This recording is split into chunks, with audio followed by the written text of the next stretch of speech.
ஸ்கூல்லேருந்து வர டைம்ல ஜங்க் ஃபுட் குடுத்துட்டாங்கன்னா, இந்த குழந்தையோட வெயிட் ஏறிடுது. அண்ட் வெயிட் ஏற ஏற என்ன ஆயிடுதுன்னா, அந்த குழந்தைக்கு ஒரு மாதிரி எல்லாரும் கேலி பண்ண ஆரம்பிச்சுடுறாங்க ஸ்கூல்ல. "நீ இவ்ளோ குண்டா இருக்கேப்பா" அப்படின்னு சிரிக்கிறாங்க. அப்ப என்ன ஆகுது?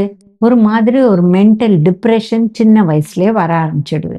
ஏன்னா, அந்த குழந்தையால ஏற முடியல, ஓட முடியல, விளையாட முடியல, மத்த பசங்களோட விளையாட முடியல. இதெல்லாம் ஒரு ப்ராப்ளம் அந்த குழந்தைக்கு.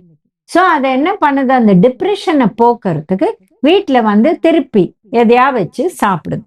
ஸோ, அந்த சாப்பிட குடுக்கறதுல சிப்ஸு, இந்த மாரி ஏரேட்டட் ட்ரிங்க்ஸு, இல்ல நெறைய கேக்ஸு, இல்ல இந்த மாரி ஹை சுகர் ஐட்டம்ஸ் வீட்ல வச்சுக்கக்கூடாது.